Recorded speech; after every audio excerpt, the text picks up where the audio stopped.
మన స్తోత్రం. మీ అందరికీ నా వందనాలండి. దేవుడు తన మహాకృపను బట్టి మనందరినీ కూడా ఆరోగ్యంగా సజీవ లెక్కలో ఉంచినందుకు దేవుని స్తోత్రం చెల్లిద్దాం. హల్లెలూయా, హల్లెలూయా. అందరూ సంతోషంగా ఉన్నారా? సంతోషంగా ఉంటే మరి ఒకసారి దేవుని స్తోత్రం చెప్దాం. హల్లెలూయా. మరి దేవుడు ఆయన కృప ఉంచి మనల్ని ఇంతవరకు కూడా సజీవ లెక్కలో బ్రతికించి ఉంచారు. మనం చూస్తూ ఉంటే ఎన్నో మరణ వార్తలు ఏమండి, మరి చూసే వాళ్ళకి కొంచెం తెలుస్తుంది, విన్న వాళ్ళకి కూడా కొంచెం తెలుస్తుంది, పట్టించుకునే వాళ్ళకి అంత తెలియదు. కానీ మరణాలు అనేటువంటివి మరి ఎప్పుడూ విననంతగా చాలా ఎక్కువగా మరణాలు ప్రతి కుటుంబాల్లో కూడా. ఎప్పుడో ముసలోళ్ళు అయితే చనిపోవడం సహజం. కానీ ఇప్పుడు ఎలా అండి, కుటుంబాలుగా హతులైపోతున్నటువంటి విషయాన్ని మనం చూస్తూ ఉన్నాం. కుటుంబాల్లో ఎంతో కన్నీటితో ఉంటున్నారు. మరి వాళ్ళ జీవితాంతా సంతోషంగా ఉండగలుగుతారా ఏమండి? భార్య 2 బిడ్డలు పోయారండి ఒక ఆయనకి. ఏమండి, మా అంగారు చనిపోయారు ఒకే దెబ్బతో.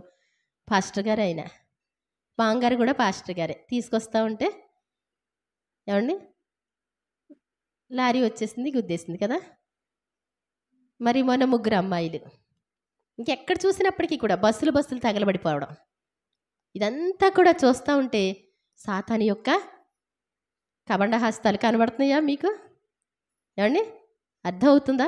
ఎవరికి వాళ్ళు ఎంతో భక్తిగా దేవుని సన్నిధిలో ప్రార్థనాపూర్వకంగా ఉంటేగా తప్ప మరి ఈ లోకంలో మరి నిజంగా తప్పించుకోవడం అనేటువంటిది అది ఒక విలువైన విషయం. ఆ తర్వాత నరక శిక్ష నుంచి తప్పించుకోవడం కూడా చాలా గొప్ప విషయం. దేవుని స్తోత్రం చెప్దాం.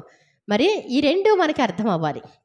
ఈ లోకంలో సాతాను యొక్క ఉరుల నుంచి ఉచ్చుల నుంచి తప్పించబడాలి. అలాగే ఆ తర్వాత మనం చనిపోయిన తర్వాత కూడా నరకం నుండి కూడా తప్పించబడాలి. ఇది అర్థం అవ్వాలి మనిషికి. ఇది అర్థం కానప్పుడు ఎలా బ్రతుకుతున్నారో తెలియదు. ఏమవుతుందిలే అనుకుంటా ఉంటారు. ఏమండి, ఏమవుద్ది? ఏమండి, వచ్చిన తర్వాత అది జరిగిన తర్వాత మనం ఉండం చూడడానికి. అంతేనంటారా? చచ్చిపోయిన వాళ్ళకి నువ్వు ఇలా చనిపోయావు, నువ్వు ఇలా అయిపోయావమ్మా అంటారా? అందరూ చెప్పుకుంటారు, ప్రపంచం మొత్తం చెప్పుకుంటారు. కానీ అసలు వాళ్ళు వినడానికి ఉండరు. ఒకవేళ ఆత్మరూపులుగా వింటే వినొచ్చు, ఆ తర్వాత చాలా బాధపడవచ్చు. కాబట్టి మరి బ్రతికి ఉండగానే దేవుడు ఛాన్స్ ఇస్తూ ఉన్నారు. ఈ యొక్క సువార్త సర్వలోకమనంతటా కూడా ప్రకటింపబడుతుంది. అటు తరువాత అంతము వస్తుంది.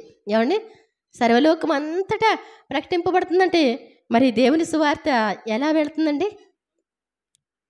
కొంచెం యూట్యూబ్ చేయగలిగితే అందరూ కూడా సువార్త ప్రకటిస్తూనే ఉన్నారు. ఏమండి, వచ్చిన వాళ్ళు వింటానే ఉన్నారు. 3 సంవత్సరాల పిల్లలు కూడా ఏం చేస్తున్నారు? యూట్యూబ్ ఆన్ చేసి మొత్తం చూస్తున్నారా లేదా? చూడట్లేదా? ఏమండి, మొన్న మరి నాగు వాళ్ళ అమ్మాయి వచ్చిందంటండి, సరు వాళ్ళ చిన్నమ్మ కొడుకు కూతురు అనమాట, బుడ్డి పిల్ల. ఏమండి, 3 సంవత్సరాలేమో. ఏమండి, సెల్లేమో కానీ అలా ఆన్ చేసేయడం, మొత్తం యాప్లన్నీ చూడడం, యూట్యూబ్ ఆన్ చేసేసుకోవడం, చూసుకోవడం, వేలుతో బొట్టనేలతో పైకి.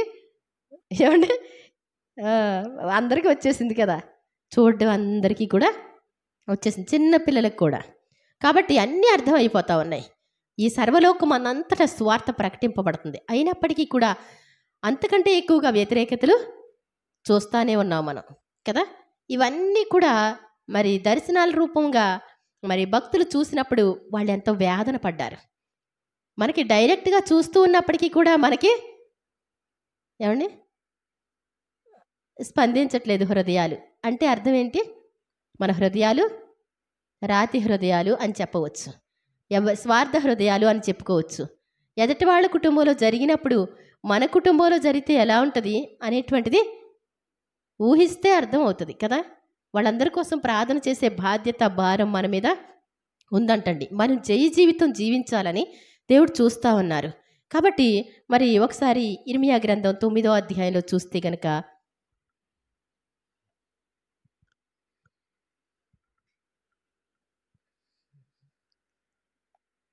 9వ అధ్యాయం చూద్దామండి. ఇర్మియా గ్రంథం 9వ అధ్యాయము. నా జనులలో హతమైన వారిని గుర్చి నేను దివారాత్రము కన్నీరు విడిచినట్లు నా తల జలమయముగాను నా కన్ను కన్నీళ్ళ ఊటగాను ఉండునుగాక. ఇర్మియా ప్రవక్తని ఏమంటారంటే, ఏమండి మరి కన్నీరు కార్చే ప్రవక్త అంటారంట. ఎందుకని అంటే కన్నీరు ఎందుకు కారుస్తారండి? ఏమండి? కన్నీరు ఎందుకు కారుస్తారు? ఆ దృశ్యాలన్నీ కూడా, ప్రపంచంలో ఉన్న దృశ్యాలు ఈ రోజున యూట్యూబ్ అయితే మనకి సెల్ చేతిలో ఉండి మనం చూస్తున్నాం. ఆ రోజున ఇర్మియా ప్రవక్త దర్శనాల ద్వారా చూస్తూ ఉండేవాడు. ఏమండి? సాతాను ఎలా ఆడుతుందో, మనుషులు ఎలా దేవునికి వ్యతిరేకస్తులు అయిపోతున్నారో, దేవునికి లోపడనటువంటి పరిస్థితిలో మనుషులు తమ ఇష్టానుసారంగా ఎలా బ్రతుకుతున్నారో అదంతా చూసినప్పుడు తను అంటాడు, నా జనులలో హతమైనటువంటి వారి కోసం. ఏమండి? ఎవరు చూసినప్పుడు కూడా వీళ్ళు చిన్నమ్మ, వీళ్ళు పెద్దమ్మ, వీళ్ళు మావయ్య, వీళ్ళు బాబాయ్ అన్న వాళ్ళందరూ కూడా చనిపోతున్నారు. ఏమండి? అప్పుడు కన్నీరు రాదా? అంటాడు, నా జనులలో హతమైన వారిని గూర్చి నేను దివారాత్రము కన్నీరు విడిచినట్లు, నా కన్నీరు విడిచినట్లు నా కన్ను కన్నీళ్ళ ఊటగా. కన్నీళ్ళ ఊట అంటే ఏమండి? ఆయనకి అంటండి ఇలా చారలు ఇలా ఉండేయంటండి. అంటే ఏడ్చి ఏడ్చి ఏడ్చి ఆయనకి ఏముండేయంట? కన్నీటి చారలే ఉండేయంటండి ఇలా. కాబట్టి అక్కడ అంటండి, ఆ జనులందరూ వ్యభిచారులను ద్రోహుల సమూహమునై ఉన్నారు. ఎలా ఉన్నారంట? ఏమండి? అందుకే అందరూ హతమైపోతూ ఉంటారు. భక్తిగా ఉంటే బాగానే ఉంటారు చాలా వరకు. ఈ జనులందరూ ఎలా ఉన్నారంటండి? వ్యభిచారులు అంటండి, ద్రోహుల సమూహమునై ఉన్నారు. ఆహాహా, అరణ్యములో బాటసారుల బస నాకు దొరికిన ఎంత మేలు, నేను నా జనులను విడిచి వారి యొద్ద నుండి తొలగిపోదును. అందరూ కూడా మరే వ్యభిచారులుగా, దొంగలుగా, ఏమండి, అన్యాయం చేసేవారిగా, పలకరిస్తే మోసానికే, పలకరిస్తే మాట చెప్తే అబద్ధమే, ఏదైనా సరే ఆశించే మాట్లాడతారు. అలాంటి పరిస్థితి మనం చూస్తూ ఉన్నాం. మరి ఆ రోజున, మరి ఎన్ని సంవత్సరాల క్రితం నాకైతే తెలియదు, కానీ ఇర్మియా గారి టైములో కూడా ఆయన చూసినటువంటి విషయాలు మనం చూస్తూ ఉన్నాం. అవునా కాదండి? మీకు అనిపిస్తుందా? మనం మోసపోయినప్పుడు మనకు అనిపిస్తుంది, బాబోయ్ అసలు నేను ఎవరికి ఏ హెల్ప్ చేయకూడదు బాబోయ్. ఏమండి? ఎవరికైనా ఏదైనా మంచి చేస్తే ఏమో వచ్చేస్తుంది, చెడే వచ్చేస్తుంది అనేటువంటిది మరి మనం ఎవరికి వాళ్ళకి ఎక్స్పీరియన్స్ అయినప్పుడే అర్థమవుతూ ఉంటుంది. విండ్లను త్రొక్కి వంచినట్లు అబద్ధమాడుటకై వారు తమ నాలుకలను వంచుదురు. అబద్ధం ఆడడానికి ఏం చేస్తారు? అస్సలు భయపడరండి. ఎక్కడున్నా బాబు అంటే ఎక్కడుంటే ఎక్కడని చెప్తారండి? వినాయకపురం అంటారు, అశ్వరాపేట అంటారు. ఎందుకని? ఏమండి? అబద్ధం ఆడడానికి సింపుల్ అయిపోయింది. అబద్ధంలో మరి సాతాను యొక్క ప్లాన్స్ ఉన్నాయని వాళ్ళకి తెలియదు. అది సాతాను యొక్క లక్షణం అని వాళ్ళకి తెలియదు. అబద్ధం అనేటువంటిది ఏంటి? సాతాను యొక్క గుణం అంట. అబద్ధమునకు జనకుడు అంటండి. అబద్ధం ఆడినప్పుడల్లా కూడా తన స్వభావం అది అంటండి. కాబట్టి వీళ్ళందరూ ఏం చేస్తున్నారు? అబద్ధం ఆడటకై తమ నాలుకను వంచుదురు, దేశంలో తమకున్న బలమును నమ్మకంగా ఉపయోగపరచరు, నన్ను ఎరుగక కీడు వెంట కీడు చేయించు ప్రవర్తించుతున్నారు. ఇదే యెహోవా వాక్కు. అసలు దేవుని పట్టించుకుంటే, దేవుని మాట వింటూ ఉంటే, దేవుని వాక్యం మనకి గుర్తొస్తూ ఉంటే మనం పాపం చేయగలమండి? ఏమండి? పాపం చేయగలమా? చిన్న ఏమండి మన జెమిమా రోడ్రిక్స్ ఏమండి చూశారు కదా? ఎన్ని రోజులు చూస్తాను, ఇప్పుడు 9వ రోజు అనుకుంటే ఇవాళ ఆవిడ గెలిచి దేవుని స్తోత్రం చెప్దాం. ఏమండి? తనే మరి నిజంగా చిన్న పాయింట్లో ఏమండి చిన్న పాయింట్లో గెలిస్తే ప్రపంచం అంతా సంతోషపడుతుంది. మరి ఓడిపోతే దేశం ఓడిపోయినట్లేనా కదా? మరి ఇంత గొప్ప సాక్షి సమూహము మేఘం వలె మనల్ని ఆవరించి ఉన్నందున సులువుగా చిక్కులు పెట్టేటువంటి ప్రతి పాపాన్ని వదిలిపెట్టి విశ్వాసమునకు కర్త దాన్ని కొనసాగించేవాడైన యేసు వైపు చూస్తూ ఏం చేయాలంటండి? పందెములో ఓపికతో పరిగెత్తాలి అని ఉంది దేవుని వాక్యం. ఇది కూడా ఒక పందెపు రంగమే. అసలు దేవుడు చూస్తున్నాడా లేదా అనేటువంటిది మర్చిపోయి ఏమండి చూస్తున్నాడా లేడా అనేటువంటిది గుర్తులేక కీడు వెంట కీడు చేస్తారంట, పాపం వెంట పాపం చేస్తారు. మన ఇష్టమే అనుకుంటారు, మన శరీరాన్ని సంతోషపరచాలి అనుకుంటారు. అదెంతో భయంకరమైనటువంటిది. అనుక్షణం నీకోసం ఎదురు చూస్తూ ఉన్నాడు. ఒక ఆయన తలెత్తితే ఒకళ్ళు ఏమండి ఒకడు తలదించుతారు. యేసుప్రభు వారిని తలెత్తగలిగినట్లు చేయగలిగితే సాతానుగాడు పారిపోతాడు. సాతానుగాడిని తలెత్తగలిగినట్లు చేస్తే, వాడిని డాన్స్ వేసేటట్లు చేస్తే యేసుప్రభు వారు ఏం చేస్తారు? నీ నిమిత్తం ప్రతి క్షణం తలదించుకోని పరిస్థితి. ఏమండి? నువ్వు తప్పు చేసినప్పుడల్లా తలదించినటువంటి పరిస్థితి నీకు తెలియట్లేదేమో. రోజు ఓడిపోయే అనుభవంలో ఉన్నవాళ్ళు ఏంటండి? తప్పు కాదు, అబద్ధం ఆడటం తప్పు కాదు, ఏమండి అన్యాయం చేయడం తప్పు కాదు. మరి దేన్ని తప్పు అంటారు? దేన్ని తప్పు అంటారండి? వ్యభిచారం చేయడం తప్పు కాదంట. ఏమండి? ఎదటి వాళ్ళని హతం చేయడం తప్పు కాదంట. మరి తప్పు అంటే ఏంటండి అసలు? ఆ తప్పు అనేది వంటి లేకపోతే బాగుండు కదా. పాపం పాపం అంటారు క్రైస్తవులు. అంటే పాపం అనకూడదా? తప్పు అనకూడదా? నీకు జరిగితే అర్థమవుతుంది. నీ దగ్గర ఎవరైనా సరే ఒక 10 లక్షలు తీసుకొని ఇవ్వలేదండి అంటే అప్పుడు అర్థమవుతుంది నీకు. అనకూడదు అంటే అప్పుడు ఏమండి, నీకు అన్యాయం జరిగినప్పుడు ఇది అన్యాయం అని నువ్వు అంటే అప్పుడు అది అన్యాయం కాదు బాబు, పర్వాలేదు అన్నారని కూడా అప్పుడు తెలుస్తుంది. అవునా కదా? తప్పుని తప్పుగా చూపిస్తుంది బైబిల్. దేవుని స్తోత్రం చెప్తాం. మనం ప్రతిరోజు కూడా చేస్తున్న పనుల్లో ఏది తప్పో ఏది కరెక్టో తెలిసి ఉండాలి. ఏది దేవుని చిత్తమో ఏవి దేవుని చిత్తం కాదో మనకి తెలిసి ఉండాలండి. మీలో ప్రతివాడును తన పొరుగువాని విషయమై జాగ్రత్తగా ఉండవలెను. మీలో ప్రతివాడును తన పొరుగువాని విషయమై ఎలా ఉండాలంట? జాగ్రత్తగా ఉండాలంట. అంటే మనుషుల కోసం జాగ్రత్త పడండి, అబద్ధ ప్రవక్తల కోసం జాగ్రత్త పడండి అని దేవుడు చెప్తూ ఉంటారు. మరి ఇప్పుడు ఏంటంటండి, మీలో పొరుగువాని విషయమై ఎలా ఉండాలంట? పొరుగు వాళ్ళు కూడా. పొరుగు వాళ్ళు అంటే ఎవరో తెలుసా? ఎవరు చెప్పండి? పొరుగు వాళ్ళు అంటే ఎవరు? మన ఇంటి పక్కన ఉన్నటువంటి వాళ్ళనే పొరుగు వాళ్ళు అంటారు. వాళ్ళ విషయంలో ఎలా ఉండాలంట? మనం ఎంతో నమ్ముతాం కదా, కానీ వాళ్ళ విషయంలో కూడా జాగ్రత్తగా ఉండాలంట. ఏ సహోదరునైనా నమ్మకుడి. సహోదరులు అంటే ఎవరు? రక్త సంబంధులు. ఏమండి? రక్త సంబంధులు నమ్మొద్దా? నమ్మాలనుకుంటాం, కానీ ఎలా ఉందంట పరిస్థితి? ఎలా మారిపోయింది? నమ్మశక్యంగా లేదనమాట అండి. ఏ సహోదరునైనా నమ్మకుడి. నిజముగా ప్రతి సహోదరును తంత్రగుట్టయి తన సహోదరుని కొంప ముంచును. ఏం చేస్తున్నారు? తంత్రగుట్టె అంటే ఏంటి? తంత్రాలు, కొండాలు, సణుగులు ఇవన్నీ కూడా ఏంటండి? కొంపలు ముంచుతాయి అంటండి. ఒక్క మాట చెప్తే చాలు, నీ భర్త ఇలా అన్నారనుకోండి అయ్యే పోద్ది. ఈ అమ్మలక్కలకి మరీ ఎక్కువ కదా. ఏమండి? కుటుంబాలు నాశనం అయిపోయేది ఎక్కడో తెలుసా? ఎక్కడ? ఆడవాళ్ళ ద్వారానే. ఏమండి? ప్రతీది కుటుంబంలో ఏం చేస్తారు? ఆడవాళ్ళే నిలబెడతారు, ఆడవాళ్ళే పడగొడతారు. అవునా కదా? మనశ్శాంతి ఉంచకుండా చేయగలిగింది ఆడవాళ్లే. ఇదెంతండి అన్నారనుకోండి, ఆ కుటుంబం నిలబడిపోద్ది. నాకు వల్ల కాదు అన్నారనుకోండి, మీ అమ్మ మీ నాన్న నా దగ్గర ఉండడం నా వల్ల కాదు అన్నారనుకోండి, ఏమైపోద్దండి? కష్టం అయిపోద్ది కదా. ఆడవాళ్ళ చేతుల్లోనే చాలా ఉంది. ఏమండి? అందుకే దేవుడు కూడా ఆడవాళ్ళని ఆశీర్వదిస్తున్నారు. ఇప్పుడు ఆడవాళ్ళు ఎక్కడున్నా గెలుపు బాటలో ఉన్నారు. మనం కూడా ఎలా ఉండాలో చూద్దాం తర్వాత చెప్తున్నాడు. ప్రతి పొరుగువాడును కొండెములు చెప్పుటకై తిరుగులాడుచున్నాడు. ఏం చెప్పడానికి? నువ్వు ఏదైనా సరే బాగుపడతా ఉంటే వాళ్ళు ఏమంటారు? వాడు పైకి ఎలా వచ్చాడో తెలుసా? ఎలా వచ్చాడు? అన్నీ అబద్ధాలే, అన్నీ మోసాలే, అలా చేశాడు ఇలా చేశాడు, న్యాయంగా సంపాదించింది కాదు అని కొండలు చెప్తారంటండి. సత్యము పలుకక ప్రతివాడును తన పొరుగువానిని వంచును.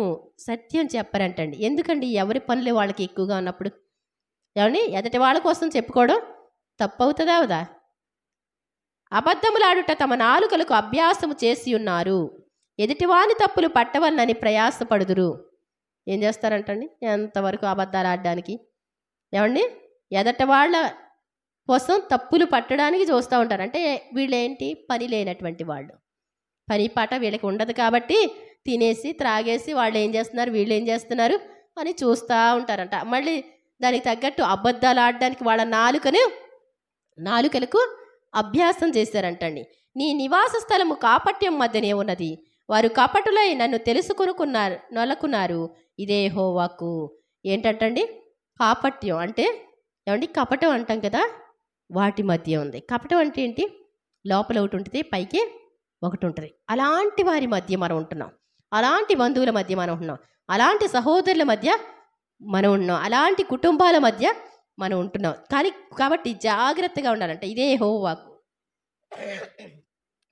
కావున సైన్యములకు అధిపతి యెహోవా ఇలాగ సెలవిస్తున్నాడు, ఆలకింపుము, వారిని చొక్కము చేయనట్లుగా నేను వారిని కరిగించుతున్నాను.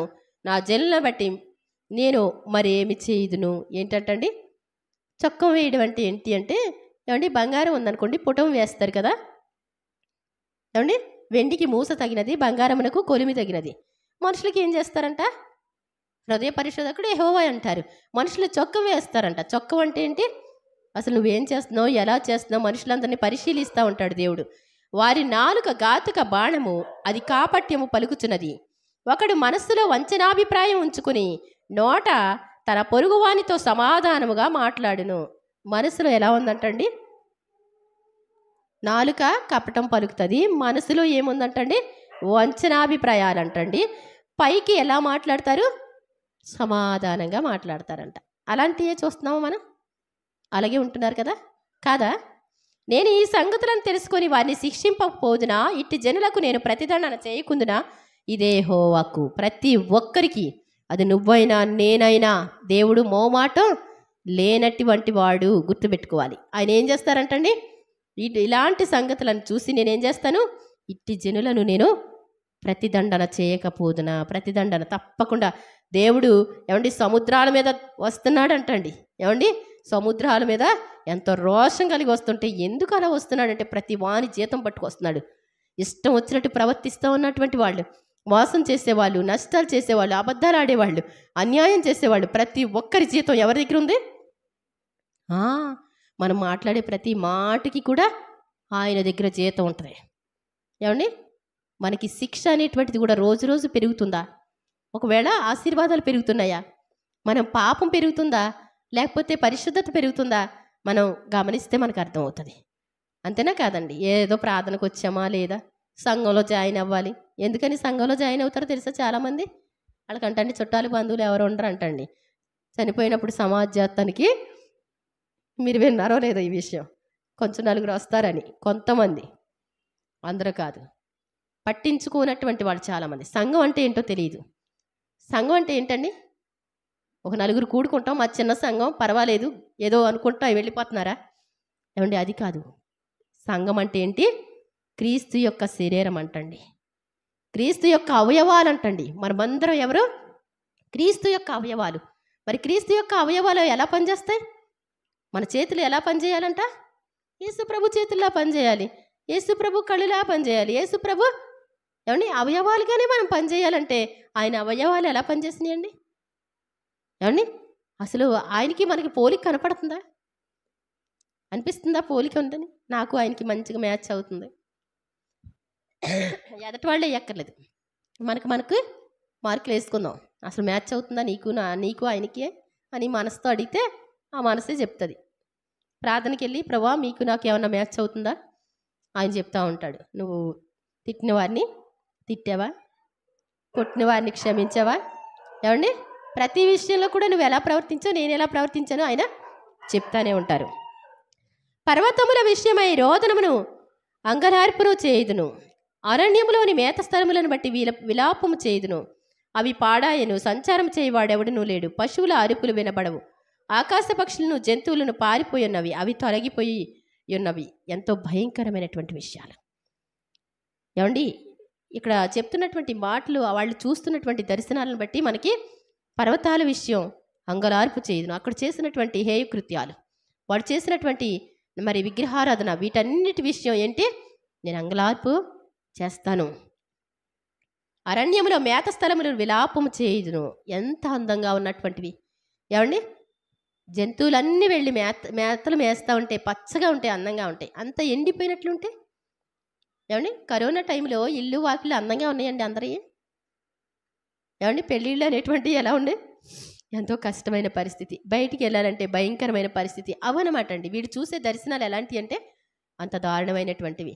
పశువుల మేత స్థలాలు కూడా అందంగా లేవు, ఎండిపోయిన పరిస్థితి. సంచారం చేయవాడు ఎవడునూ లేడు, పశువుల అరుపులు వినబడవు, ఆకాశ పక్షులను జంతువులను పారిపోయి ఉన్నవి, అవి తొలగిపోయి ఉన్నవి. యెరూషలేమును పాడుదిబ్బలుగాను నక్కలకు చోటుగాను నేను చేయుచున్నాను, యూదా పట్టణములను నివాసిలేని పారుస్థలముగా చేయుచున్నాను. ఈ సంగతి విని గ్రహింపగల జ్ఞాని ఎవడు? ఏమండి ఈ సంగతులు ఇవన్నీ ఎందుకు జరుగుతున్నాయి? మరణాలన్నీ ఏంటి? ఈ యొక్క పరిస్థితులన్నీ ఇలా జరుగుతున్నాయి, దీనికి కారణం ఏంటి అనేటువంటి జ్ఞాని, ఆలోచించే జ్ఞాని ఎవరైనా ఉన్నారా? ఏమండి దానిని వాడు తెలియజేయనట్లు యెహోవా నోటి మాట ఎవనికి వచ్చెను? ఎవడునూ సంచరింపకుండా ఆ దేశము ఎడారి వలె ఎలా కాలిపోయి పాడైపోయిను. అనేక చోట్ల కాలిపోతా ఉన్నాయి, అనేక చోట్ల నష్టాలు జరుగుతూ ఉన్నాయి. ఎందుకు ఇలా జరుగుతుంది అంటే దేవుడు మాట్లాడుతూ ఉన్నారు. ఆయన్ని విడిచి చూడండి, అందుకు యెహోవా ఇలాగ సెలవిస్తున్నాడు, వారు నా మాట వినకయు దాన్ని అనుసరింపకయు నేను వారికి నియమించిన నా ధర్మశాస్త్రమును విసర్జించి తమ హృదయ మూర్ఖత చొప్పున జరిగించుటకై తమ పితరులు తమకు నేర్పిన బయలు దేవతలను అనుసరించుతున్నారు గనుకనే వారి దేశము పాడైపోయాను. ఎందుకంటండి చూడండి, తమ హృదయ మూర్ఖత చొప్పున ఏం చేస్తున్నారంటే జరిగించడం కోసం పితరులు నేర్పినటువంటి బయలు దేవతలను అనుసరిస్తున్నారు. ఏమండి, పితరులు నేర్పడం అంటే ఇదే దేవతలు ఇయే అని చెప్పినప్పుడు వాళ్ళు ఏం చేస్తున్నారు, అనుసరిస్తూ ఉన్నారంటండి. అందుకోసమే వాళ్ళు గనుకనే వారి దేశం పాడైపోయాను. సైన్యముల అధిపతి ఇశ్రాయేలు దేవుడు నాకు యెహోవా ఇలాగ సెలవిస్తున్నాడు, నేను ఈ ప్రజలకు చేదు కూరలు తినిపింతును, విషజలము త్రాగింతును. ఏమండి, అందరికీ కూడా ఏంటంటండి అన్ని మందులు వెతుక్కొని తాగుతూ ఉన్నారు కదా ఈ రోజున. అవంటారు ఇవంటారు, కష్టపడి అసలు ఆ చెట్లు ఎందుకు ఉన్నాయో ఇప్పుడు అర్థమవుతుంది అందరికీ. అవునే కదా, ఇవన్నీ పాపాలు శాపాలు. యేసుప్రభువారు కలువరి శిలువలో ఆయన ఏమండి ఏం తాగారు, చేదు చిరకను పుచ్చుకున్నారంట. జస్ట్ అలా తగిలించారు దాహం అడిగితే. ఆ శాపం కూడా ఆయనే భరించారు. మనం చేసినటువంటి పాపాలకు శిక్ష మనం భరించాలి. యేసు ప్రభు కలువరి శిలువలో ఎంత భరించారో అంత మనం భరించాలి. కానీ ఆయన భరించి ఆయన అవన్నీ కూడా అనుభవించారు కాబట్టి ఈ రోజున నువ్వు నేను ఇంకా క్షేమంగా ఉన్నావు. ఎంతో టైం లేదండి, ఇంకెంతో సమయం కాదు, చాలా దగ్గరగా ఉన్నాం అనిపిస్తుంది. బంగారపు వీధుల రాజ్యానికి వెళ్ళిపోవడానికి మన రోజులు దగ్గర పడి అనిపిస్తున్నాయి. అర్థమవుతుందండి? అన్నీ చూస్తూ ఉంటే మరి దేవుడు తప్పకుండా వచ్చేస్తానికి సిద్ధంగా ఉన్నారు. కానీ మనం ఏం చేయాలి, ప్రార్థన చేయాలి. తామైనను తమ పితరులైనను ఎరగని జనముల్లోనికి వారిని చెదరగొట్టును, వారిని నిర్మూలన చేయ వరకు వారి వెంబడి ఖడ్గమును పంపుదును. సైన్యములకు అధిపతి యెహోవా ఇలాగ సెలవిస్తున్నాడు, ఆలోచించుడి, రోదనము చేయు స్త్రీలను కనుగొనుడి, వారిని పిలువనంపుడి, తెలివిగల స్త్రీలను కనుగొనుడి, వారిని పిలువనంపుడి. ఏం చేయాలంటండి, రోదన చేసేటువంటి స్త్రీలు, తెలివి కలిగినటువంటి స్త్రీలు. ఆ తర్వాత ఎవరంటండి, రోదనం చేసే స్త్రీలు, తెలివి కలిగే స్త్రీలు. వాళ్ళు ఏం చేయాలంటండి, పిలిస్తే వాళ్ళు ఏం చేయాలంట, రోదన చేయాలంటండి. రోదన చేస్తూ అంటే ఏంటి, ప్రతి ఒక్కరు ఈ రోజున సువార్త ప్రకటించడం అనమాట అండి. అందరూ ఏడ్చి ప్రార్థన చేయడం.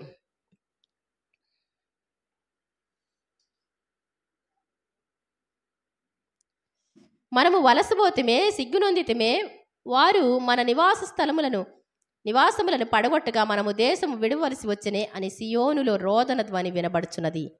సియోనులో దేవుని సన్నిధిలో ఏమి వినబడుతుందంటండి,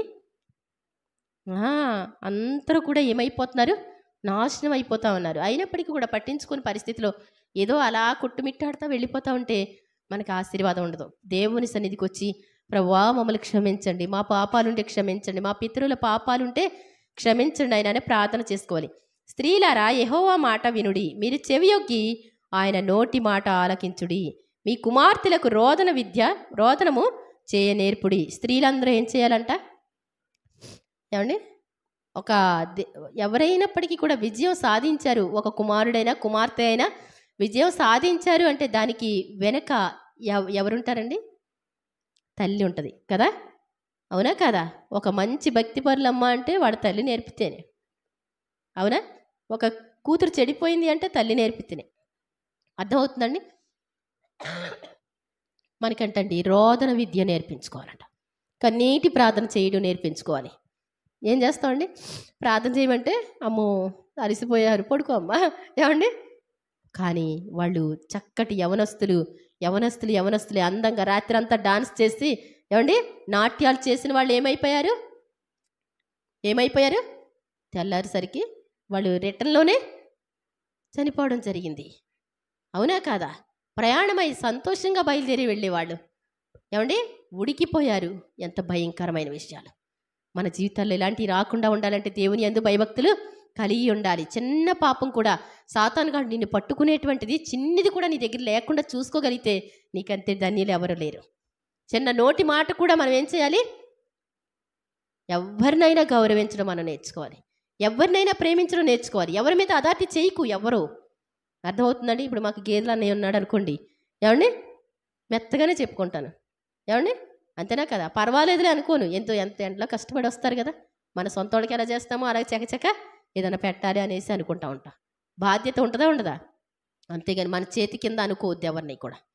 మనం ఏమీ హోదా కలిగినటువంటి వాళ్ళం కాదు. అందరినీ ప్రేమగానే చూడాలి. ఎవరిని అథారిటీగా మాట్లాడవద్దు. అంతేనా కాదండి? అవునా కదా? మన గొప్పవాళ్ళమే ఏం కాదండి. మనం అందరిలాగా పుట్టిన వాళ్ళమే. కాబట్టి చాలా మనం దీనంగా ఉండాలి, ప్రేమతత్వంతో ఉండాలి. యేసు ప్రభువే తగ్గించుకున్నప్పుడు నీకు నాకు ఆ తగ్గింపు లేకపోతే ఆయనకి నీకు మ్యాచ్ అవ్వదు కదా? అవుద్దండి? అవ్వదు. మరి మన నోటి మాట ఎలా ఉండాలి? చాలా తగ్గింపుగా ఉండాలి. ఇక్కడ కుమార్తెలకు రోదనము చేయ నేర్పుడి. ఏం చేయాలంటండి? కన్నీటి ప్రార్థన, ఉపవాస ప్రార్థనలు నేర్పించుకోవాలి. చిన్నపిల్లలైనప్పటికీ కూడా ఉపవాస ప్రార్థనలు నేర్పించుకోవాలి. ఒకరికొకరు అంగలార్పు విద్య నేర్పిడి. అంగలార్పడం అంటే ఏంటి? అంగలార్చడం అంటే ఏడుపు అంటే చిన్నదా. అంగలార్చడం అంటే చాలా బాగా ఎక్కువగా అంటే ఏమండి? ముగ్గురు కూతురు పోయిన తండ్రిని చూడండి, అప్పుడు తెలుస్తుంది అంగలార్చడం అంటే. ఏమండి? ఇంకేముంది వాళ్ళని బ్రతకడానికి? ఒక అబ్బాయి ఏడుస్తున్నాడు అంటే తన భార్య చనిపోతే ఇంకో ఆవిడని చేసుకుంటే ఆ ఇద్దరు పిల్లలకి విషం పెట్టేసిందంట. అయ్యో, వదిలి వెళ్ళిపోయినా ఆ బిడ్డల్ని నేను పెంచుకుందును అని తల్లడిల్లిపోతున్నాడు ఇద్దరు కుర్రోళ్ళు. ఏమండి? 10 సంవత్సరాలు ఉంటాయి ఇద్దరికి కూడా. ఏమండి? ఎంత వేదన పడుతున్నాడో చెప్పలేను. ఇవన్నీ ఇల్లు కట్టించుకున్నాను, ఎందుకు ఇదంతా కూడా నాశనం అయిపోయింది. ఏమండి? అవునా కదా? కాబట్టి ఏంటంటే మనం అంగలార్చడం అనేటువంటిది నేర్చుకోవాలి. ప్రభువా, మా జీవితంలో మేము క్షేమంగా ఉండాలంటే ఈ లోకంలో బ్రతికినంత కాలం ఏ సాతాను మా మీద అధికారం చేయకూడదు, ఏ పాపం మా మీద ఏలుబడి చేయకూడదు. నువ్వు యవనస్తుడు అయితే యవన పాపం, బాల్య పాపం ఏవి కూడా మన మీద ఏలుబడి చేయడానికి వీలేదు. మానవులం కదా. మానవులు అయినప్పటికీ కూడా యేసుప్రభు 33.5 సంవత్సరాలకి ఒక జయ జీవితం అనేటువంటిది జీవించి చూపించారు. ఆయన సశరీరుడుగా నీనా లాగా శరీరంతోనే ఉన్నాడు. అలాగే శోధింపబడ్డాడు ఆయన. అంతేగాని దైవత్వం పెట్టుకొని రాలేదండి. అర్థమవుతుందండి? ఒక మనిషిలా బ్రతకొచ్చు అని చూపించాడు.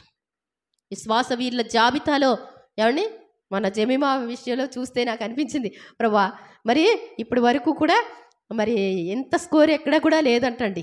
లేడీస్లో ఎంత బాగా వచ్చింది అంటే, ప్రభా మరి హెబ్రీ పత్రిక 11వ అధ్యాయంలో విశ్వాస వీరుల జాబితా ఉంటుంది కదా, దానికి చివరిలో మా పేరు రావాలి ప్రభా. అంతకి ఎంత తెగించైనా సరే దేవుని కోసం ఎలా ఉండాలి? నిలబడాలి. పోతే పోయిన ఏం పోయినా పర్వాలేదు, ఏమున్నా పర్లా. యోబు గారి లాగైనా లేకపోతే ఇంకొకరి లాగైనా ఎవరిలాగైనా యేసు ప్రభులాగా ముందుకు సాగిపోతే అందరి భక్తుల్ని మించి మనం దావీదు గారిని కూడా మించి వెళ్ళాలని నాకు ఎంత ఆశ అనిపించిందో. దేవుని స్తోత్రం చెప్దాం. మనం ఉండలేమని కాదు, మన ఆశ ఉంటే దేవుడు ఏం చేస్తారు? జరిగించి చూపిస్తాడు ఆయన. ప్రభువా మాకేం అక్కర్లేదు, మమ్మల్ని గెలిపించండి మీకోసం, అలా మరి మేము ఉండాలి ప్రభువా అని ప్రార్థన చేస్తే దేవుడు సాధ్యం చేస్తారు. ఏమండి? మనం తల్లడిల్తాం, మనం తిరగబడతాం, అంతేగాని లోకానికి ఏమవదు. ఏమండి? వీళ్ళు నిలబడలేక వీళ్ళు తల్లడిల్లిపోయి కాళ్ళు పై పెట్టేసి ఆ తర్వాత కళ్ళు తెరిచి చూస్తే ఏముంటుంది? అలాగే ఉంటుంది మొత్తం. ఏమండి? చెడ్డ పేరు తెచ్చుకోవడం తప్ప. భూలోకం తల్లడిల్లిపోద్దండి. చాలా జాగ్రత్త. జయ జీవితం కావాలి.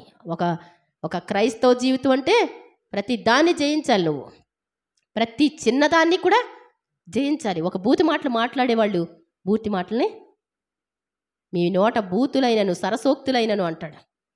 చుట్టా, బీడి, సిగరెట్టు, త్రాగుడు అప్పుడప్పుడు ఎప్పుడన్నా ఒకసారి వేసుకుంటామండి. ఏమంటే తప్పు కదని ఎవరన్నారండి? వాళ్ళకి నీకు సంబంధం ఏంటి అసలు? అవునా కదా? నీ శరీరాన్ని పాడు చేసేదాని యందు ఒక డ్రింకే తాగుద్ది అంటున్నారు కదా.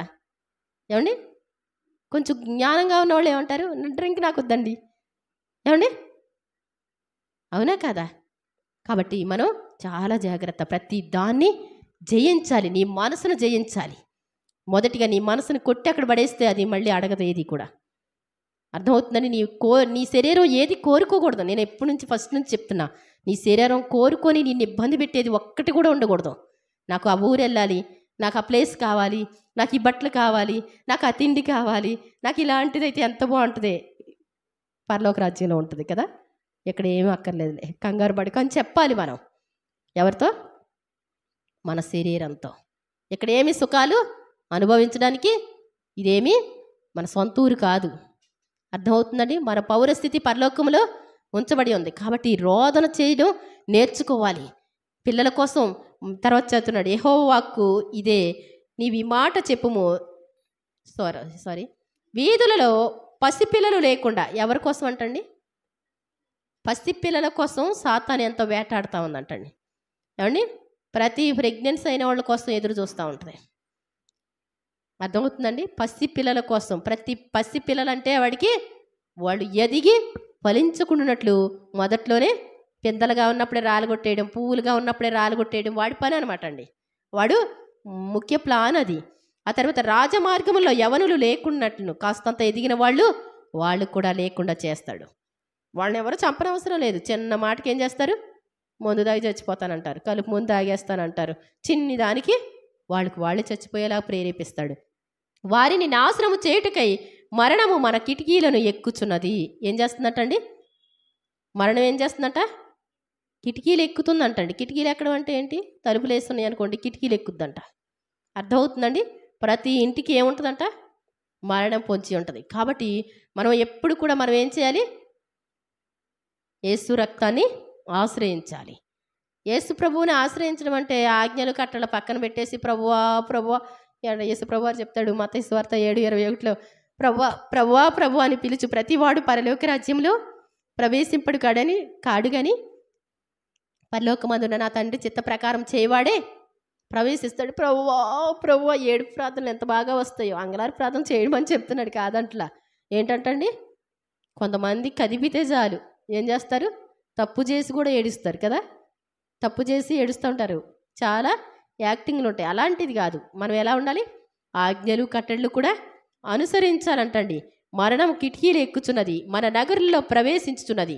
వచ్చేసినట్టు అనిపిస్తుందండి మీకు? అనిపిస్తుందా? మరణం మరి మన చుట్టుపక్కలే తిరుగుతున్నట్టు అర్థమైపోతూ ఉంది కదా. కాబట్టి చాలా జాగ్రత్త. నీ పిల్లలకి భక్తి నేర్పుకో. పిల్లల్ని దేవుని మార్గాల్లో నడిపించుకోవడం నేర్చుకోవాలి. లేదు అంటే ఆ తర్వాత నువ్వు ఏడ్చినా ప్రయోజనం లేదు. నీ అంత దౌర్భాగ్య పరిస్థితి ఇంకెవరికి ఉండకూడదని చెప్తాను నేను. ఎందుకని? పిల్లల కంటమే కాదు, వాళ్ళు నరకానికి పోతే ఎవరిదండి బాధ్యత? ఎవరిది బాధ్యత? తల్లిదండ్రులది కదా. ఏమండి? కాబట్టి నరక శిక్ష ఉంది. యేసుప్రభుని నమ్ముకోపోతే నరక శిక్ష ఉంది. చాలా జాగ్రత్త మరి అని పిల్లలకి చెప్పుకోవాలి, ప్రార్థనలు చేసుకోవాలి. యెహోవా వాక్కు ఇదే, నీవి మాట చెప్పుము. చాలా మీద పెంట పడినట్లు, పంట కోయువాని వెనక పిడికిళ్ళు పడినట్లు ఎవడను సమకూర్చకుండా మనుషుల శవములు పడును, వాటిని కూర్చువాడు ఒకడును లేకపోవును. ఏంటంటండి? చాలా మీద పెంట ఇలా ట్రాక్టర్ వెళ్తూ ఉంటే ఓ వేసేస్తూ ఉంటారు. అలాగా శవాలు పడతానే ఉంటాయి అంటండి. గుర్తుపెట్టుకోండి. కుటుంబాలు లేచిపోతూ ఉన్నాయి. దేవుని బట్టి కాకుండా ఇష్టానుసారమైనటువంటి జీవితాలు జీవిస్తా మన ఇష్టమే అన్నట్టు బ్రతుకుతున్నారు మనుషులు.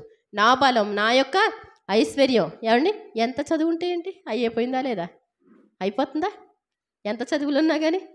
అందుకే అంటాడు యెహోవా ఇలాగ సెలవిస్తున్నాడు, జ్ఞాని తన జ్ఞానమును బట్టి, సూర్యుడు తన శౌర్యమును బట్టి అతిశయింపకూడదు, ఐశ్వర్యవంతుడు తన ఐశ్వర్యమును బట్టి అతిశయింపకూడదు. అతిశయించువాడు దేన్ని బట్టి అతిశయింపవలనగా భూమి మీద కృప చూపుచు నీతి న్యాయములు జరిగించుచున్న యెహోవాను నేనే అని గ్రహించి నన్ను పరిశీలనగా తెలుసుకున్నట్టును బట్టియే అతిశయింపవలను. అట్టి వాటిలో నేను ఆనందించువాడనని యెహోవా సెలవిస్తున్నాడు. దేవుని స్తోత్రం చెప్దాం. జెమిమా ఏమని చెప్పిందండి?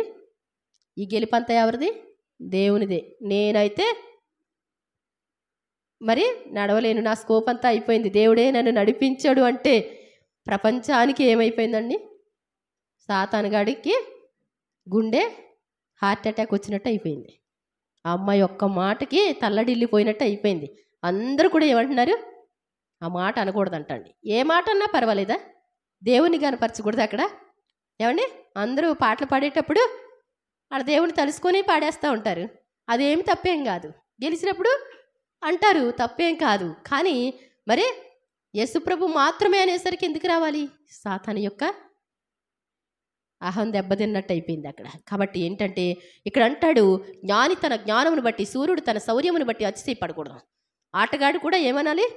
నేను కాదండి, నాది ఎప్పుడూ అయిపోయింది, దేవుడే నడిపించినట్లు నాకు అర్థమైపోయింది అందంతే. ఏమండి? ఆ ఆట విలువ ఎంత అంటండి? అందరూ వజ్రాల ఏమండి డైమండ్స్ ఇచ్చారు కదా, గొలుసులు అంటే ఇచ్చారంట. ఆ తర్వాత ఏమిచ్చారు? 53 కోట్లు అంటండి. ఎంత? 53 కోట్లు అయ్యే కాదండి, ఇంకా బోళ్ళని గిఫ్ట్లు ఉంటాయి వాళ్ళకి. నిజంగా జై జీవితం అంటే అంత అందమా అనిపించింది నాకు. ఏమండి, 7 మొహాలు వేసుకుని ఏడుస్తా ఎప్పటికప్పుడు తప్పు అయిపోయింది ప్రభువా, తప్పు అయిపోయింది. ఏంటి తప్పు అయిపోయింది ఎన్నిసార్లు? ఏమండి, తెలియనప్పుడు పర్వాలేదు, తెలిసి కూడా తప్పు చేస్తారా? ఏమండి, అసలు కరెక్టో కాదో తెలియకుండా ముందుకు జరిగిపోవడమేనా? ఏమండి, ఒక క్రైస్తవ జీవితం అంటే ఏంటి? చిన్న మచ్చ పడితే సాతాను గాడు చూస్తూ ఉంటాడు, చిన్న ఒక నోటి మాటలో చూస్తూ ఉంటాడు. చాలా జాగ్రత్త, మళ్ళీ మనం మోసం చేసుకోవద్దు. అనుక్షణం దేవుని ఘనపరచాలి, భక్తులుగా ఉండాలి. ప్రపంచంలో ఒకళ్ళో ఇద్దరు ఉంటారండి అలాంటి వాళ్ళు. దానియేలు, షడ్రక్, మేషక్, అబేద్నెగో లాంటి వాళ్ళు, లేకపోతే యోసేపు లాంటి వాడు. అంతగా దేవుడు వాళ్ళని హెచ్చించడానికి కారణం ఏంటి? వాళ్ళకు ఉన్నటువంటి శ్రమల కొలిమిలో, అగ్ని వంటి పరీక్షల్లో దేవుణ్ణే గనపరిచారు. వాళ్ళు దేవుణ్ణే ఘనపరిచి ముందు పెట్టారు. అక్కడ బబులోను దేశం అంటే ఎలాంటిదండి?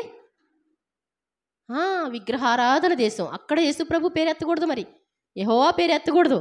కానీ ఏమన్నారు వాళ్ళు? మరి నీకు ఈ యొక్క కళలన్నీ కూడా వాటి భావాలు తెలపడానికి పరలోకంలో ఒక దేవుడు ఉన్నాడు, ఆ దేవుడే, అంతేగాని నా జ్ఞానాన్ని బట్టి కాదు అని చెప్పారు. జమీమాలాగా అర్థమవుతుందండి? అలా చెప్పేవాళ్ళు కావాలి. అంతేగాని దేవుడు అంటే మన బిజినెస్ పోద్దేమో, మనకి సీట్లు దొరకవేమో, క్రిస్టియన్స్ అని చెప్తే ఏముండవండి, ఉద్యోగాలు రావేమో, ఇలాంటి వాళ్ళందరూ కుప్పలు తెప్పలండి. ఏమండి, వాళ్ళందరూ అసలు లెక్కలేదండి. కానీ ఒక్కడో ఇద్దరు ఉంటారు వజ్రాలు లాంటి వాళ్ళు. అలాంటి వాళ్ళ కోసం దేవుడు చూస్తూ ఉంటాడు. కాబట్టి చాలా జాగ్రత్త. మరి యిర్మీయా ప్రవక్త తను ఏం పెళ్లి చేసుకోలేదండి, బాలుడిగా ఉన్నప్పుడే దేవుడు పిలుచుకున్నాడు. బాలుడిని అనొద్దు అని చెప్పాడు. నీకేం తెలుసయ్యా చెప్పడానికి అంటారేమో కదా. ఏమండి, నీకేం తెలుసు చెప్తావు అంటే, నేను చెప్పిన వాళ్ళందరి దగ్గరికి, నేను వెళ్ళమన్న వాళ్ళ దగ్గరికి వెళ్ళి నేను చెప్పిన మాటలని చెప్పు అంతే అన్నాడు దేవుడు. పెళ్లి చేసుకోకుండా అందరి కోసం కన్నీటి ప్రార్థన చేస్తా. ఏమండి, కుటుంబాల నిమిత్తం కాకుండా పక్కన వాళ్ళ కుటుంబాల కోసం మీకు బాధ్యత ఉంటుందా? పెళ్ళైన వాళ్ళకి ఏమండి, పక్కన వాళ్ళ పిల్లల కోసం అంత బాధ్యత ఉంటుందా? ఏమండి, చెల్లి కూతుళ్ళు, అక్క కూతుళ్ళు ఉంటుందండి? అంత ఏముండదు కదా. కానీ యిర్మీయా గారు ఏంటంటండి, నా జనులలో హతమైన వారి కోసం కన్నీళ్లు కార్చేటువంటి కన్నులుగా నన్ను, ఎందుకు అంటే పరలోక దర్శనాలు చూస్తే అందరూ నరకానికి వెళ్ళిపోతూ ఉంటే బస్సులో ఉడిగిపోవడం ఏమీ లెక్క కాదండి. ఏమండి, రాత్రి నిన్న సాయంత్రం చూశాను జస్ట్. ఏమండి, ఒక ట్రైన్కి సన్నగా గాడిలో పడిపోయాడు అబ్బాయి. అబ్బాయిని తీయడం ఎవరి వల్ల అవ్వట్లేదు. ఎటు తిప్పినా ఏమైపోతాడు?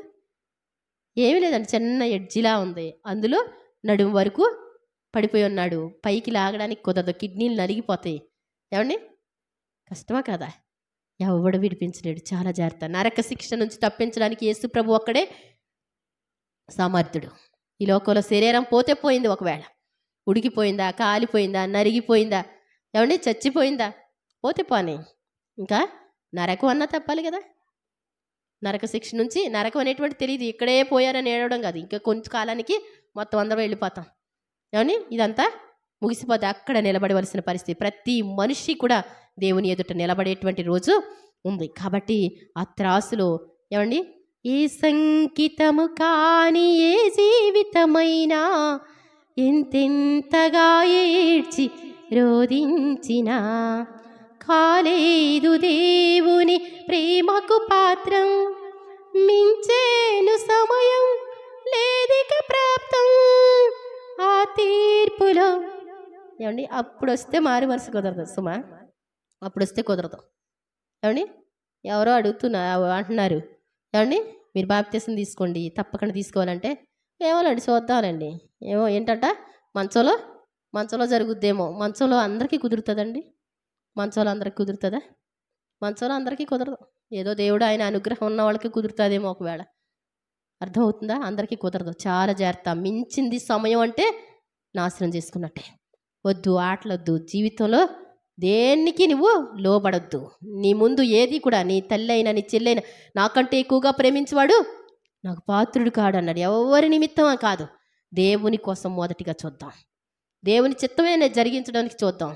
ఆ తర్వాత దేవుని సన్నిధిలో ప్రార్థించేవారిగా ఉందాం, రోదన చేసి ప్రార్థించేవారిగా ఉందాం. అది ఏమైనా సరే, ముక్కలు చెక్కలు చేసినా మరి సువార్త ప్రకటించేటువంటి వారిగానే, అవసరమైతే ఎక్కడైనా దేవుని మాటే చెప్పాలి. అది నేర్చుకుందాం. కాబట్టి ఎంతో కాలం ఇక్కడ ఉండేది లేదండి. ఈ చిన్న చివరి పోరాటంలో ప్రభువా మమ్మల్ని గెలిపించండి, మమ్మల్ని నడిపించండి. ఈ యొక్క సాతాను చేతుల నుంచి మనల్ని విడిపించడానికి దేవుడు సమర్థుడు. యెహోవా యందు భయభక్తులు గల వారి చుట్టూ ఆయన దూత కావలి ఉండి రక్షిస్తూ ఉంటారంటండి. అవునా కాదా? మరి పాస్టర్స్ గట్రా మరి వాళ్ళు ఎందుకు ఎలాగైపోతున్నారండి అంటూ ఉంటారు. ఒకవేళ అయితే ఆయన చూసుకుంటారు. కానీ నువ్వు మాత్రం ప్రార్థన చేసుకోవడం నేర్చుకోవాలి. నీ కుటుంబం బాగుండాలి. మరి అందరి కోసం కూడా ప్రార్థించేవారిగా మనం తయారవుదాం. మనం జెమీమాల్లాగా తయారవ్వాలి. దావీదులాగా ఆ రోజున దావీదు నా హృదయానుసారి అంటాడు. ఏమండి, సున్నతి లేని ఫిలిస్తీయుడు ఎంతటి వాడు అంటాడు. ఏమండి, అందరికీ ఏమైపోయాడు, వాళ్ళ తన ఎత్తు బలం అన్నీ చూస్తే అందరూ కూడా భయపడిపోయారు. కానీ ఆ ఫిలిస్తీయులు ఏంటంటే సున్నతి లేని ఫిలిస్తీయుడు, దేవుని సంబంధి కానివాడు ఎంతవాడు అంటాడు. ఈ లోకంలో ఏది కూడా దేవుని శక్తి ముందు తలవంచవలసిందే. గుర్తుపెట్టుకుందాం. మరి దేవుని బిడ్డగా ఉండడం ఎంతో ఆశీర్వాదం. కానీ దేనికి లొంగొద్దు, దేనికి మాటి మాటికి పాపంలో పడొద్దు, అబద్ధాలు ఆడొద్దు, దొంగతనాలు చేయొద్దు, ఎదటి వారిని చులకనగా చూడొద్దు, ఎదటి వారి మీద నిందలు వేయొద్దు. దేవుని సన్నిధిలో మరి యుగయుగాలు దేవునితో ఉండేటువంటి సంతోషాన్ని పోగొట్టుకునే విషయం నీకెందుకు? దేవుని రాజ్యం కోసం నిన్ను నువ్వు చూసుకో, నీలో పొరపాట్లు నువ్వు చూసుకో. ఎదటి వాళ్ళ పొరపాట్లు చూస్తున్నాను అని చెప్పేసి వాళ్ళ మీద నిందలు వేయడం, వాటి ద్వారా వేలిపెట్టి చూపి తిరస్కరించడం నీవు మాని అంటాడు. వేలిపెట్టి చూపి వాళ్ళు ఇలాగా అని మాట్లాడవద్దు, గర్వంగా ఉండొద్దు. దీన మనసుతో ఉందాం, దేవునితో స్నేహం కలిగి ఉందాం. దేవుడు తన పరిశుద్ధ వాక్యం దీవించునుగాక. మన పిల్లలకి మనకి ఇంట్లో రోదన చేసే విద్య ప్రతిరోజు కన్నీటి ప్రార్థనలు జరగాలని దేవుడు కోరుతున్నారు. దేవుడు తన వాక్యాన్ని దీవించునుగాక. చిన్న ప్రార్థనతో ముగిస్తానండి. స్తోత్రములు స్తోత్రములు స్తోత్రములు. మమ్మల్ని మిక్కిలిగా ప్రేమించిన మా ప్రిపర్లోకి తండ్రి, ఘనమైన మహారాజా, ఘనమైన దేవా, మీకు వందనాలు, స్తుతులు, స్తోత్రాలు చెల్లిస్తున్నాం నాయనా. ఈ యొక్క అంత్యకాలంలో నాయన అపాయకరమైనటువంటి దినాల్లో మేము ఉన్నట్లు మాకు అర్థమవుతుంది నాయన. మనుషులందరూ కూడా నాయన ఎవరిని నమ్మకూడనటువంటి పరిస్థితులే కనబడుతున్నాయి నాయన. సహోదరుని, పొరుగు వారిని ఎవరిని కూడా నమ్మొద్దని నీ వాక్యాలు సెలవిస్తున్నాయి. అందరూ కూడా అబద్ధాలు ఆడేవారిగా నాయన, వంచిన అభిప్రాయాలతో ఉంటున్నారని నీ వాక్యాలు సెలవిస్తున్నాయి. మేము అలా ఉండకూడదు నాయన. వాక్య ప్రకారం ప్రవర్తిస్తూ వాక్యానుసారంగా జీవించే జీవితం మాకు దయచేయమని ప్రార్థిస్తాం. నా జనంలో హతమైన వారి కోసం కన్నీటి ప్రార్థనలు చేయాలని ఇర్మియా భక్తుడు అంటారు. మేము కూడా అనేకులు నరకానికి వెళ్లకుండా మా కుటుంబాలు సర్వలోకం కూడా రక్షింపబడాలని యేసుప్రభువారు ఏ విధంగా అయితే విజ్ఞాపన చేశారో మేము కూడా అలా చేయగలిగిన ఆశీర్వాదం మాకు దయచేయండి. ప్రభువా, మమ్మల్ని మేము మోసం చేసుకునే వారిగా ఉండకూడదు, ఏ పాపానికి మేము లొంగిపోయేవారిగా ఉండకూడదు, ఏ వ్యసనాలకి బానిసలుగా ఉండకూడదు నాయన. దేవుడంటే నాయన పై భక్తి, అది నాయన ఏమాత్రం కూడా రాణించలేదు నాయన. మరి గెలుపు పొందకపోతే, ఎంత ఓడిపోతే మరి దేవునికే నాయన అపకీర్తి తెచ్చిన వాళ్ళం అవుతాం. అలాంటి వారిగా మేము ఉండకూడదు. మీ నామానికి మహిమ తెచ్చేవారిగా, సాతాన్ని జయించగలిగినటువంటి స్థితి, శరీరాన్ని జయించగలిగిన స్థితి నాయన, ప్రభా లోకాన్ని జయించేటువంటి నాయన స్థితి మాకు దయచేసి మీరే నడిపిస్తారని నాయన, ఈ కన్నీటి ప్రార్థనలు, ఉపవాస ప్రార్థనలు స్త్రీలుగా మేమందరం అందరికీ నేర్పగలిగిన కృప మాకు దయచేయమని, ప్రతి కుటుంబాల్లో దేవుని యొక్క నాయన సన్నిధి నాయన ప్రవాహాన్ని అనుభవించినట్లు, ఆనంద ప్రవాహంగా కన్నీటి ప్రవాహాలు కార్చగలిగినట్లు కృప దయచేయమని, ప్రతి ఒక్కరిని రక్షించేదేవా మీ రక్షణ కోసం ఎదురు చూసే భాగ్యం అందరికీ దయచేయమని ప్రార్థిస్తూ, సోమర్తనం బద్ధకం నుంచి విడిపించమని, శరీర నాయన కార్యాల నుంచి విడిపించమని నాయన, సోమర్తనం అనేటువంటి బద్ధకం దాని నుంచి మమ్మల్ని పూర్ణంగా విడుదల చేసి అందరూ ప్రార్థన పరులుగా ఉందురుగాక, తెలివిగల వారిగా, జ్ఞానం కలిగిన వారిగా ఉండుదురుగాక అని ప్రార్థిస్తూ యేసు ప్రభువారి దివ్యనామమున అడిగి వేడుకుంటున్నాను తండ్రి. ఆమేన్, ఆమేన్, ఆమేన్.